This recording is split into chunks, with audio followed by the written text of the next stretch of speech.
దేవినేని అవినాష్ ముందు నువ్వు రాజకీయాల్లో వాస్తవాలు మాట్లాడడం నేర్చుకో. ఏదో నీ జగన్మోహన్ రెడ్డి మెప్పు కోసం నిత్యం ప్రజల మధ్యలో ఉంటూ ప్రజా సమస్యల పరిష్కార దిశగా పయనిస్తున్న విజయవాడ పార్లమెంట్ సభ్యులు కేశినేని శివనాథ్ గారిపై చేసిన నువ్వు ఆరోపణలను తీవ్ర స్థాయిలో మేము ఖండిస్తున్నాం. దేవినేని అవినాష్, నీకు రాజకీయ భిక్ష పెట్టిందే తెలుగుదేశం పార్టీ. 5 సంవత్సరాలకి ఏ పార్టీలో మారుతావో నీకే తెలియదు.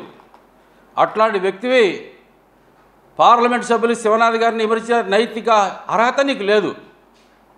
నువ్వు నోరు అదుపులో పెట్టుకోవాలని చెప్పేసి తెలుగుదేశం పార్టీ పరంగా హెచ్చరిస్తున్నాం.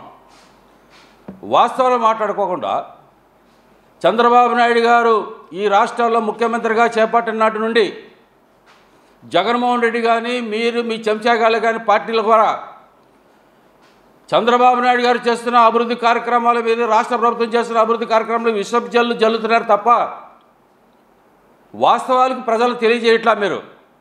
కానీ ప్రజలు కూడా మిమ్మల్ని నమ్మే పరిస్థితిలో లేరు. ఈ రాష్ట్ర ప్రజలు కానీ, జిల్లా ప్రజలు కానీ, విజయవాడ ప్రజలు కానీ. దసరా ఉత్సవాలని కేశినేని శివనాథ్ చిన్ని గారి మనసులో ఒక ఆలోచన వచ్చింది. సిటీ వైబ్రెంట్ అనే సొసైటీ పేరుతో విజయవాడ నగరాన్ని మైసూరు తరహాలో ఈ యొక్క ప్రాంతాలని, చుట్టుపక్కల వచ్చే ప్రాంతాలు, విజయవాడ అమ్మవారి దర్శనానికి వచ్చే వాళ్ళందరూ కూడా ఒక ఆహ్లాదమైన వాతావరణం సృష్టించాలి అనే ఒక ఆలోచనతో ఆయన ఉత్సవ కార్యక్రమాన్ని చేపట్టడం జరిగింది. దానికి మచిలీపట్నంలో ఉన్న శ్రీ వెంకటేశ్వర స్వామికి సంబంధించిన భూమి 40 ఎకరాలు. గతంలో కూడా అనేక మంది రైతులు కవులు తీసుకున్నా కూడా కవులు వచ్చే పరిస్థితి లేదు. ఆ గుడి ఆదాయం లేనప్పుడు ఆ యొక్క గుడి చైర్మన్ కానీ, ఆ గుడి పాలకవర్గం కానీ ఆదాయం రాబట్టడం కోసం దానిని 56 రోజులకి 22వ తారీఖు నుంచి 2వ తారీఖు వరకు జరిగే కార్యక్రమం, దసరా ఉత్సవాల కార్యక్రమాల భాగంలో విజయవాడ నగరాన్ని ఒక సుందరీకరణమైన వాతావరణం సృష్టించాలి, కళల రూపంలో వాతావరణం సృష్టించాలి ఆలోచనతో దాన్ని 45 లక్షల రూపాయలు లీజుకి ఇచ్చి డబ్బులు పే చేయడం జరిగింది. అవన్నీ తెలుసుకోకుండా ఒక ప్రముఖ నాయకుడు, ప్రముఖ ప్రజాప్రతినిధి 450 కోట్ల స్థలాన్ని ఖరీదే స్థలాన్ని కబ్జా చేయడానికి ప్రయత్నం చేస్తున్నాడు అని తప్పుడు మాట మాట్లాడుతున్నావు. ఏ విధంగా మాట్లాడుతున్నావు నువ్వు? కబ్జాలు చేసే సంస్కృతి మీది. మీ జగన్మోహన్ రెడ్డి ప్రభుత్వంలో రాష్ట్రంలో పరిపాలించినప్పుడు భూ కబ్జాలు, అక్రమాలు, హత్యలు, మానభంగాలు, చివరికి పేదవాడు బతికే అవకాశం లేని పరిస్థితుల్లో ఈ రాష్ట్ర అల్లకొల్లగా తయారైతే రాష్ట్ర ప్రజలు మిమ్మల్ని తిరస్కరించిన సంగతి నువ్వు మర్చారని ప్రశ్నిస్తున్నా. అంటే ఒక మంచి చేస్తే దానిని అప్రిషియేట్ చేయాల్సిన బాధ్యత ఒక ప్రజా నాయకుడికి ఎవరికైనా ఉంటుంది. కానీ ఒక మంచి చేసే వ్యక్తిని, పార్లమెంట్ సభ్యుడిని పట్టుకొని భూ కబ్జాదారుడని ప్రయత్నాలు చేస్తారని మాట్లాడి మీకు సిగ్గుందనంటున్నా. భూ కబ్జాదారులు మీరయా? మీ పార్లమెంట్ సభ్యులు కానీ, గతంలో పనిచేసిన పార్లమెంట్ సభ్యులు కానీ, ఎమ్మెల్యేలు కానీ, ఎమ్మెల్సీలు కానీ ప్రభుత్వాలు ఎక్కడ స్థలం దొరికితే అక్కడ కబ్జా చేసిన సంస్కృతి మీది. కానీ శివనాథ్ గారు అలా కాదు. ఆయన పార్లమెంట్ సభ్యులుగా ఎన్నికైన నాటి నుండి నేటి వరకు కూడా విజయవాడ తన పార్లమెంటరీ నియోజకవర్గ పరిధిలో 7 నియోజకవర్గాల్లోని ముఖ్యంగా అన్ని ప్రాంతాలను అభివృద్ధి చేయాలనే ఆలోచనతో కేంద్రంలో ఉన్న ప్రధానమంత్రితో కానీ, కేంద్ర మంత్రులతో కానీ నిత్యం చంద్రబాబు నాయుడు గారితో సంప్రదింపులు చేస్తూ నగరాభివృద్ధి కోసం పాటుపడుతున్న వ్యక్తి కేశినేని శివనాథ్ చిన్ని గారు. ప్రజల మధ్యలో ఉండి ప్రజా సమస్య పరిష్కారం దిశగా ప్రయత్నిస్తున్న వ్యక్తి కేశినేని శివనాథ్ చిన్ని గారు. మీరేదో ఏ విషయంలో కాదు, ప్రభుత్వ ఏర్పాటు కానీ విషయం తెలుస్తూనే ఉన్నాను. విజయవాడ నగరంలో ఎక్కడ కూడా మీరు వాస్తవాలు మాట్లాడతారు, అన్ని అబద్ధాలే. నీకు రాజకీయ భిక్ష పెట్టితే తెలుగుదేశం పార్టీ మర్చావా నువ్వు? అసలు నువ్వు ఏ పార్టీలో ఉంటావు? 5 ఏళ్ళకి ఒకసారి తెలియని పరిస్థితి. నువ్వు మాట్లాడటం ఏంటయ్యా ఎంపీ గారి గురించి? దసరా ఉత్సవాలకి వాళ్ళు చేసే ఉత్సవాలకు సంబంధం ఏంటి? దసరా సందర్భంగా ఆ ఉత్సవాలని ప్రజల యొక్క మోటివేషన్ చేయడం కోసం, ప్రజల యొక్క ఆహ్లాద వాతావరణం సృష్టించడం కోసం ఆ ఉత్సవాలు ఏర్పాటు చేయడం జరుగుతుంది. దానిని ఏదో ఆదాయం కోసం చేస్తున్నారని. అసలు ఇంకో విషయం మీకు తెలుసా? ఎండోమెంట్ యాక్ట్ ప్రకారం ఎండోమెంట్ స్థలాలు కానీ, వక్ఫ్ బోర్డు స్థలాలు కానీ ఏదైనా సరే అమ్మడం కానీ కొనడం కానీ ఉండవు, కబ్జాలు చేయడం ఉండవు, అవి లీజుకే ఇస్తారు ఎవరికైనా సరే.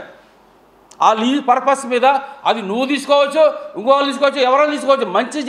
మంచి చేయడానికి ప్రభుత్వం ఎప్పుడు కూడా నారా చంద్రబాబు నాయుడు గారు సమర్థిస్తారు.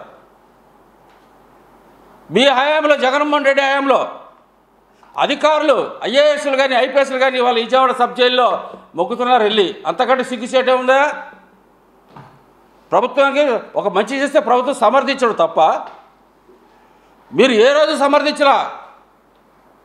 పార్లమెంటు సభ్యుని ఆ విధంగా మానుకో అవినాష్. ముందు నీ రాజకీయం తెలీదు, వాస్తవాలు తెలీదు, ఏదో మీ ముఖ్య నాయకుడి యొక్క మెప్పు కోసం పాకులాడుతున్నా తప్ప ఇతరుల మీద బురద జల్లే కార్యక్రమం మానుకోవాలని చెప్పేసి నేను హెచ్చరిస్తున్నా. వాస్తవంలో భూ కబ్జాలు పాల్పడేదే మీరు. అసలు ఈ రాష్ట్రంలో జరుగుతున్న అభివృద్ధి కార్యక్రమాల మీద ఛాలెంజ్ తిరస్కరించడం లేదా? నీకు దమ్ము ధైర్యం ఉందా? 450 కోట్ల రూపాయలకు సంబంధించిన ఎవరైతే నువ్వు కబ్జా చేయడం ప్రయత్నిస్తున్నారన్నారో దాన్ని నిరూపించగల సత్తా నీకుందా అని అడుగుతున్నా. నువ్వు వాస్తవాలు మాట్లాడు. ఏదో నోరుంది కదబా మాట్లాడేస్తే తప్పుడు మాట్లాడితే ప్రజలు నమ్ముతారనుకుంటారా? ప్రజలు మిమ్మల్ని తిరస్కరించారు. ఈ రాష్ట్ర ప్రజలు మిమ్మల్ని తిరస్కరించారు. 2029లో కూడా రాష్ట్రాన్ని తెలుగుదేశం పార్టీని ప్రజలు గెలిపిస్తారు. ప్రజలకు కావాల్సింది మౌలిక సదుపాయాలు కల్పించిన ప్రాముఖ్యత కావాలి. దానిలో భాగంలోనే ఈ దసరా ఉత్సవాలని ఘనంగా జరిపించాలి. భారతదేశంలో ఉన్న ఒక మైసూరు రాష్ట్రాన్ని ఏ విధంగా మనం చెప్పుకుంటున్నామో అదేవిధంగా విజయవాడ నగరాన్ని కూడా కేశినేని శివనాథ్ సింగ్ గారి నాయకత్వంలోని ఈ ఉత్సవ కార్యక్రమం దసరా సందర్భంలో జరిగే కార్యక్రమాలని ఒక చోటకి చేర్చి అన్ని ప్రాంతాలు వైబ్రేట్ అన్ని ప్రాంతాలకి అన్ని ముఖ్య కూడళ్లలో కూడా ఈ యొక్క కార్యక్రమాలు ఏర్పాటు చేసి ఇతర ప్రాంతాల నుంచి వచ్చే వాళ్ళకి ఆనందకరమైన వాతావరణం సృష్టించాలన్న ఆలోచనతో కేశినేని శివనాథ్ గారు ఆ రకంగా ముందుకు పోతుంటే మీరు దాన్ని ప్రోత్సహించే పరిస్థితులు లేరు.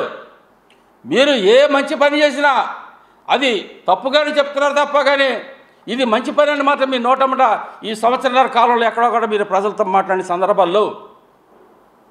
మరి పార్లమెంట్ సభ్యుడిగా ఈయన ఉన్నప్పుడు ఒక కేవలం ఉత్సవ కార్యక్రమాలు కాదు, కేంద్ర ప్రభుత్వం నుంచి రాష్ట్ర ప్రభుత్వానికి రావాల్సిన ఏవైతే నిధులు ఉన్నాయో ఏవైతే ప్రాజెక్ట్స్ ఉన్నాయో వాటిని తీసుకురావడంలో ఇవాళ పార్లమెంట్ సభ్యుడు ముందంజలో ఉన్నాడు. ఇవాళ అవన్నీ మర్చారా మీరు?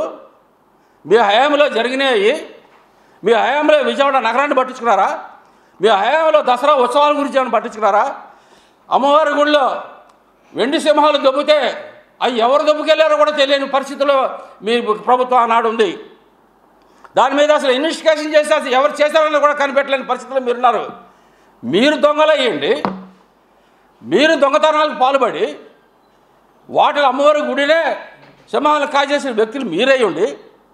మీరు కేశినేని శివనాథ్ గారిని ఒక మంచి పని చేస్తుంటే ఆయన సమర్థించకపోగా విమర్శన చేస్తారా? దసరా ఉత్సవాలు ఏ రోజైనా మీరు ఘనంగా చేశారా? విజయవాడ నగరంలో ప్రభుత్వ కార్యక్రమాలు ఏ రోజైనా నిర్వర్తించారా? లేక ప్రైవేటుకి సంబంధించిన కార్యక్రమాలు ఎవరైనా సరే సొసైటీగా ఏర్పడినప్పుడు వాళ్ళ ద్వారా ఏమైనా చేయించగలిగారా? ఇవన్నీ ఎందుకు చేయించలేకపోయారు? కానీ కేశినేని శివనాథ్ గారి మనసులో వచ్చింది ఆలోచన, మైసూరు తరాలు నిర్వహణ చేయాలనే ఆలోచన ఉంది.